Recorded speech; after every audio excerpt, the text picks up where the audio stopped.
The second those words left her mouth, the whole courtroom stopped breathing. "Don't talk to me like we're on the same level." Not shouted, not screamed, just delivered with the bored, icy confidence of someone who had never heard the word no without also hearing the word but. I was halfway through a routine question when she said it. For a moment, even I forgot what I'd been about to say. That's not easy to do to someone who's been sitting on this bench for 38 years. 38 years. In that time, I've watched more human drama than you'd find in a decade of soap operas. I've seen good kids who made one terrible mistake and spent 10 years trying to pay for it. I've seen broken families holding on to each other with nothing but hope and duct tape. I've seen addicts trying, really trying, to pull themselves out of holes they dug one drink, one pill, one needle at a time. And I've also seen something else, something that still, even after all this time, makes my blood run hot: entitlement, arrogance. That special poisonous blend of money, power, and ignorance that convinces a person they are somehow upgraded, an elite edition of the human model, not bound by the same rules as the rest of us. Usually you see it in small ways. An eye roll when they have to wait in line with regular people, a scoff when a clerk asks for ID, a complaint when a police officer dares to write them a ticket, but every once in a while that entitlement walks straight into my courtroom, dressed in expensive cloth and cheap character, and says the quiet part out loud. "Don't talk to me like we're on the same level." That, ladies and gentlemen, is how we ended up here today. Standing at the defense table is Miss Tessa Monroe, 23 years old, resident of 12 Hawthorne Ridge. If you don't know Hawthorne Ridge, let me give you a quick tour. This is a gated hilltop development with private security at the front and a concierge at the back. The kind of place where the landscaping is done at night so the residents don't have to see people sweating. The kind of place where starter homes begin at 1.8 million, and the only time a bus enters is when it's dropping off housekeepers and nannies. Miss Monroe grew up in that bubble. Her father, Councilman Peter Monroe, has sat on this city's council for 9 years, often campaigning on phrases that sound noble when printed on glossy mailers. Justice for all, equal treatment under the law, no one is above accountability, interesting slogans. I wonder how they sound in his head this morning, knowing his only daughter is standing in this courtroom facing what she's facing. I'm looking at her now. Designer blazer, shoes that probably cost more than my first car, wrist flicking toward her phone every few seconds despite the bailiff's earlier warning. Her expression says it. All this is an inconvenience, a hiccup. An embarrassing story she'll tell at brunch someday. That time I almost had to go to jail, but Daddy fixed it. She needs to understand something. That story is not being written today, not in this room, because in here we don't have VIP lanes. We have a bench, a flag, and a set of laws that do not care about your last name. So this morning we're going to talk about respect, we're going to talk about humility, and we're going to talk about what happens when a young woman grows up in a fortress of privilege so thick, so soundproof, that reality cannot get through to her until blue lights are flashing in her rearview mirror. Let me start with the basics.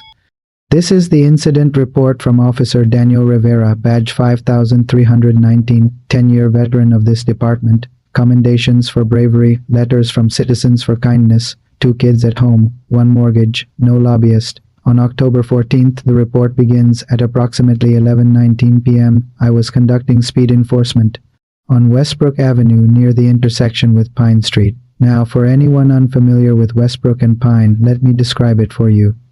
Tolane Road, residential, street lights, houses on either side, small front yards with plastic tricycles left overnight, the kind of place where people walk dogs after dinner, where teenagers cut across the street without looking up from their phones, where parents stand in driveways still in pajamas waving 2 kids climbing onto school. Buses in the morning, posted speed limit, 40 miles per hour. Nothing exotic about that. According to Officer Rivera's radar, the black Audi S5 that shot past his cruiser that night was doing 93 miles per hour in a 40 zone. That's not a lead foot, that's a missile.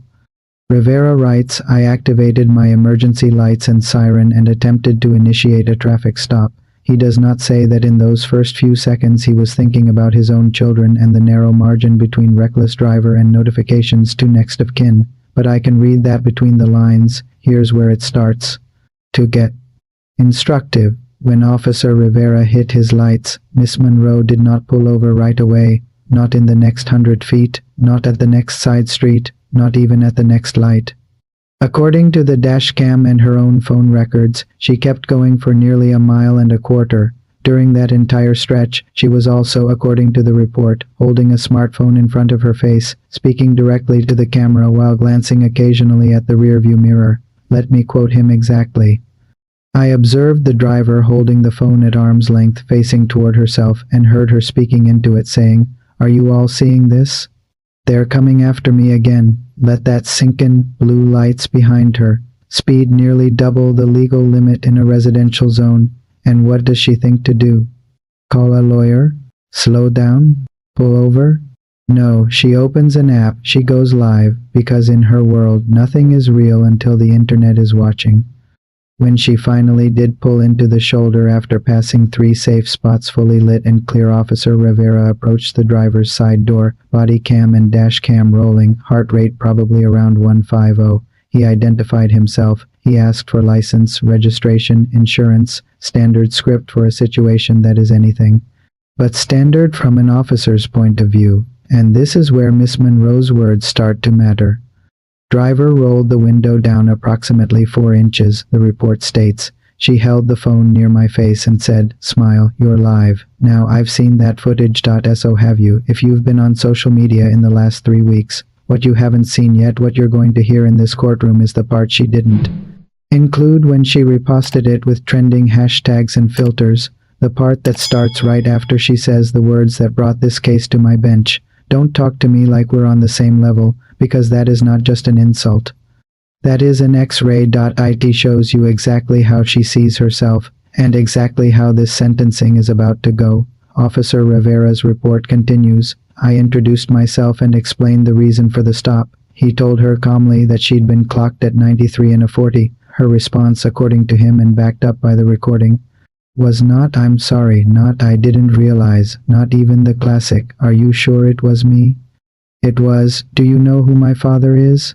He answered the way good officers are trained to answer when confronted with that question. "I don't," he said, "and it doesn't matter. I need your license and registration." She rolled her eyes. That's right there in the video. A full theatrical eye roll followed by, "You're making a mistake, a huge one." He asked again, 3 times. To be precise, the 3rd time, she reached into her designer clutch, pulled out her license, and in his words flicked it toward me in a manner that caused it to fall to the ground near my feet. Now let me pause here. If you've never had someone throw a document at you, you might not understand how deeply disrespectful that is. It's not about the plastic card, it's about what that gesture says. "You are beneath me. Pick it up." Rivera did. He bent, picked up the license, confirmed her identity, saw the address at Hawthorne Ridge, and noted the faint odor of alcohol coming from the slightly cracked window. He asked if she'd been drinking. On the recording, her answer is crystal clear. "I had a glass of wine at dinner," she says. "Maybe 2, I'm fine." He asks her to step out of the vehicle. That is not a suggestion. That is a lawful order from an officer who has reason to believe a driver may be impaired. She refuses. "I'm not getting out of this car," she says. "I don't feel safe with you. You're being aggressive." I've watched the footage frame by frame. His voice is steady throughout. He is not shouting. He is not swearing. He is doing his job. "You're slurring your words," he tells her. "Your eyes are glassy. You were traveling at an unsafe speed. I need you to step out so we can do some tests." She lifts the phone higher. "You guys, are you hearing this?" She says to her followers, "They're harassing me. Again. I'm literally just trying to get home." 2 more units arrive as backup standard when a driver is non-compliant. One of those officers is Officer Hannah Lee, badge 6021. 6 years on the force, graduated near the top of her academy class, the same height as Tessa, but when she approaches the passenger side window and leans down, there is no question who the adult is. "Miss Monroe," she says, "we need you to step out of the vehicle now." Tessa turns the phone on her. "Oh look," she says, "they sent a woman, finally. Maybe you understand how scary this is, having 3 armed men surrounding my car in the middle of the night. I saw on TikTok you're not supposed to roll your window down all the way. You're supposed to follow lawful instructions." Officer Lee replies evenly, "Step out of the car," and that's when we get the line. That's when Tessa Monroe, resident of Hawthorne Ridge, daughter of City Councilman Peter Monroe, age 23, looks straight at Officer Lee, then at Officer Rivera, and says, "Don't talk to me like we're on the same level." She doesn't whisper it. She projects it, for her followers, for the world, for anyone who's ever worn a uniform or worked a double shift and then gotten told by someone like her, "If you don't like your job, get a better one."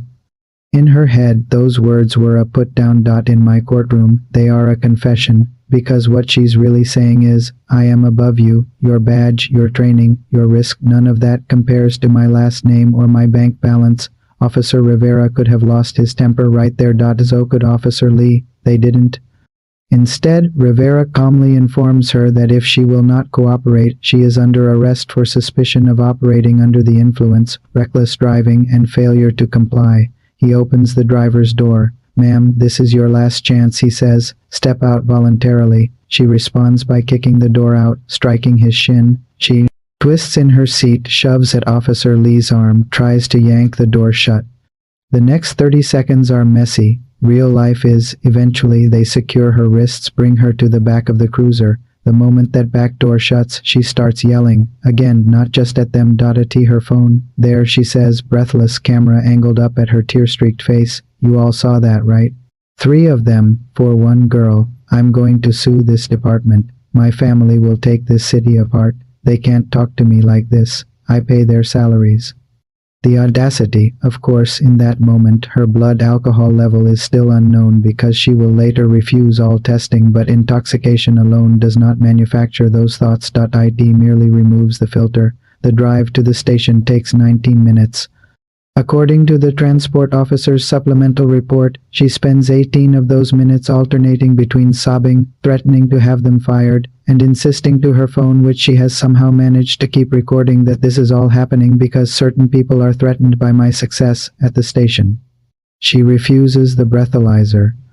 She refuses the blood test. She demands to speak with her father. When told he isn't answering, she demands the chief of police. When told he too is unavailable at 1:30 in the morning, she screams kidnapping and corruption, and I know my rights so loudly the booking officer notes he can hear her across the room. By 6:07 a.m. her father has arrived. By 6:20 she is released on her own reconnaissance spending charges. Most young people in that situation go home, take a shower, and try to figure out what they've just done to their lives. Miss Monroe opened Instagram. Within an hour, a series of heavily edited clips hit her story. Captions like, "Pulled over for no reason," "3 cops on 1 unarmed woman," "Is this what happens when your family speaks truth to power?" Her followers, 62,000 at last count, lit up the comments. "Disgusting. Sue them. This is why nobody trusts cops." She painted herself as a martyr. She blurred her own slurred words, cut out her speed on the radar, muted the part where she kicked at Officer Lee, carefully omitted the line about not being on the same level. That little patchwork of deceit might have worked.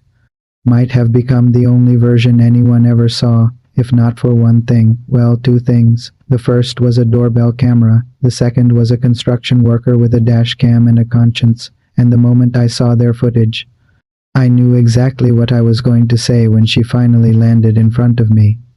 The neighbor at 148 Westbrook is an early riser. He sets his coffee pot for AM even on weekends. He likes his front lawn. He likes his peace. But that night, just after 11:15, the Ring doorbell camera on his front porch recorded something more interesting than a raccoon. A black Audi streaked past his house. So fast the motion sensor almost missed it. The small icon in the corner read 93 mph. 2 seconds later, his neighbor's trash cans wobbled from the wind it kicked up. He watched the clip the next morning over toast. Shook his head. "Idiot," he muttered, thinking it was just another reckless driver. He hit save more for morbid curiosity than anything else. An hour later, he turned on the local news. Councilman's daughter accuses police of harassment. The Chiron read. Up on the screen was a still from Miss Monroe's Instagram Live, all dewy eyes. And indignant captions. He blinked, recognized the car, recognized the street, rewatched his video. Then called the non-emergency number from the story's lower third. "I think I have something you need to see," he told the detective who answered. Across town, a construction foreman named Luis was dropping his kids at school when a friend texted him a link. Is this your road? The message read. He opened the clip. Miss Monroe, tearful on the side of Westbrook, talking about being targeted, about profiling, about overzealous cops with nothing better to do. He frowned. He'd been there, behind her. He dug around in his glove compartment until he found the Microsoft card he swapped out of his dash cam every month. Ran it back the previous night. There she was, the Audi weaving between lanes, blowing through a yellow that had turned red well before she entered the intersection. His speedometer read 42. She made him feel like he was standing still. He heard his own voice on the recording, a soft, disbelieving "whoa" spoken into the empty car. He drove straight to the station on his lunch break. It's not my business to get people in trouble, he told the officer at the front desk. But if she keeps driving like that, it's gonna be my kids someone cries for on the news, you know. The department's media office compiled both videos. They matched up with Officer Rivera's report down to the second. They also, inconveniently for Miss Monroe, matched up with the raw, unedited footage from both patrol cars. Videos that, due to privacy rules and pending charges, the department had not initially released. Until Tessa Monroe turned their silence into a weapon. Threat calls started on day 2. The chief's office got flooded with angry voicemails from people who'd never set foot in the city. Fire those pigs. Pull over the councilman's daughter. You must be on a power trip. We're watching you. Officer Rivera's wife found anonymous messages in her DMs. Tell your husband to pick on someone his own size. Someone sent Officer Lee a photo of her house front door with no caption, just a timestamp matching the minute her Ring camera had caught a stranger loitering on the sidewalk. That's when the chief made a decision. If she wants this public, he said, we'll give her public, all of it. 2 days later, the department held a press conference. They rolled all 3 recordings for the media. The neighbor's doorbell cam, Luis's dash cam, and the full uncut patrol car and body cam footage. No captions, no filters, just reality. People saw her speed. They saw the almost collision with a minivan changing lanes. They saw the red light blown without a hint of brake lights. They saw the way she flicked her license to the pavement and filmed Rivera's face instead of her own hands on the wheel. They heard her say, as clear as you're hearing my voice now, don't talk to me like we're on the same level. Whatever sympathy she'd built up online evaporated in hours. Her comment sections turned, this ain't it. You almost killed someone, babe, apologize, for real. Sponsors started making quiet phone calls. The councilman released a statement about trusting the judicial process and loving his daughter but not condoning dangerous behavior. Behind closed doors, the DA's office upgraded one of the misdemeanors to a felony count of assaulting a peace officer. They also added a charge for filing a false complaint based on her formal written statement about the officers being physically aggressive in ways the footage plainly disproved. By the time the case landed on my docket, nearly 4 months had passed, enough time for the initial outrage to fade, enough time for lawyers to file motions, for PR teams to float redemption arc trial balloons, for friends to whisper that she's really nice if you know her, but not enough time to erase that sentence from my mind. Don't talk to me like we're on the same level. So when she stood before me, chin up, still half posing, half pouting, I knew exactly where we were going. Her attorney did his best to build a cushion. Your Honor, he began, my client acknowledges that her words that night were unkind. She acknowledges that she drove too fast. However, she also comes from a background where no one told her no and meant it. I cut in. He flushed. Respectfully, Judge, he said, what we have here is a young woman with no prior record, a promising future, and a single bad night. We're asking the court to consider probation, fines, perhaps license restrictions. Jail would be excessive, I repeated. We'll get back to that word, because in my mind the only excessive thing in this case is how long she's gone without meeting consequences with teeth. Up to this point, everything in her life has been padded. From birth to prep school to cushion paid internships someone else funded. Tonight, for the first time, we are about to remove the padding, and she is going to feel the floor. The hard, unyielding floor that the rest of us have known by first name for years. Equality isn't kind, it's honest. And today we're going to practice it. I looked at her, really looked, not at the clothes, not at the perfectly winged eyeliner or the artfully tousled hair. The way her jaw clenched when I mentioned Officer Rivera's Children. How her fingers couldn't quite stop twitching near the edge of the table every time the word felony came up. Her attorney had prepped her. Don't speak unless spoken to. Let me handle the talking. Look contrite. But there are some questions you can't outsource. Miss Monroe, I said, look at me. Her eyes, after a split second of hesitation, lifted from some point in the middle distance to meet mine. Do you think you're better than Officer Rivera? I asked. Silence. Do you think, I repeated, that you are worth more as a human being than the man who pulled you over that night? No, she said automatically. That's not what you said on Westbrook, I replied. That night you told him not to talk to you like equals. Tell me, what makes you unequal? Her lips parted, closed. She swallowed. I was scared, she said. It was late. There were 3 of them. I panicked. Fear makes people blurt the truth all the time, I said. What you said then is far more honest than what you're trying to say now. Her attorney started to rise. Sit down, counselor, I warned. I'm speaking to your client. He sat. Tessa, I said, switching tone, speaking to her the way you would to any 23-year-old who still thinks the worst thing that can happen is a bad photo on the internet. You are young. You are privileged. You have had advantages that most people in this city can't even daydream about without a bruise forming on their heart. Private schools, tutors, study abroad. No doubt someone else's credit card behind all of it. Do you think any of that makes your life more valuable than a mechanic's? A waitress's? A cop's? She shook her head, almost imperceptibly. But you behaved as if it did, I continued. You took a Twoton car down a residential street at 93 miles an hour. That's not speeding. That's Russian roulette played with strangers. I let that image sit. You could have killed someone, I said. A kid on a bike, a couple out walking. Their dog, a teenager sneaking back in after curfew. Their names would be in this file instead of yours. Their parents would be sitting behind you, weeping, instead of checking their phones for updates about your brand. She blinked rapidly. You smelled of alcohol, I went on. You admitted to drinking. You refused breath, blood, field sobriety, every tool the law has to distinguish accident from crime. Innocent people don't refuse tests, Miss Monroe. Innocent people say, here, take it, I have nothing to hide. Her attorney cleared his throat. With respect, Judge, he said. Refusal is a right, and a loud one, I said. When someone exercises it in this context, it screams, I don't want you to see what you'll find. I turned back to her. You then escalated a simple traffic stop into a circus. You filmed, you performed, you insulted the man standing at your window, a man with a bulletproof vest and a beat-up sedan and a mortgage hanging over his head, so that you could create content. You treated his authority like a prop. You treated his warnings like dialogue too. Be cut in post. She opened her mouth. She began. You accused them of harassment, I said. You accused them of aggression that never happened. You posted those accusations to tens of thousands of people. You let strangers attack them and their families online while you went on with your life. Her eyes filled with tears. Did you ever apologize to them? I asked. She didn't answer. Did you ever take down the videos? I pressed a pause. No, she whispered. Did you ever post the full footage once it came out? I asked. The footage that showed you as you were, not as you wished to be seen?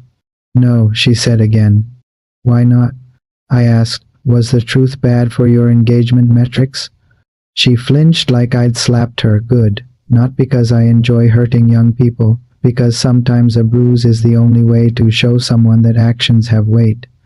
Let me tell you about the man you told not to talk to you like an equal, I said. Officer Rivera grew up on the south side of this city. 2 bedrooms for kids, 1 bathroom. His father died when he was 12. He worked at a grocery store after school to help his mother pay rent. He missed prom because he couldn't afford a tux. He joined the academy at 22.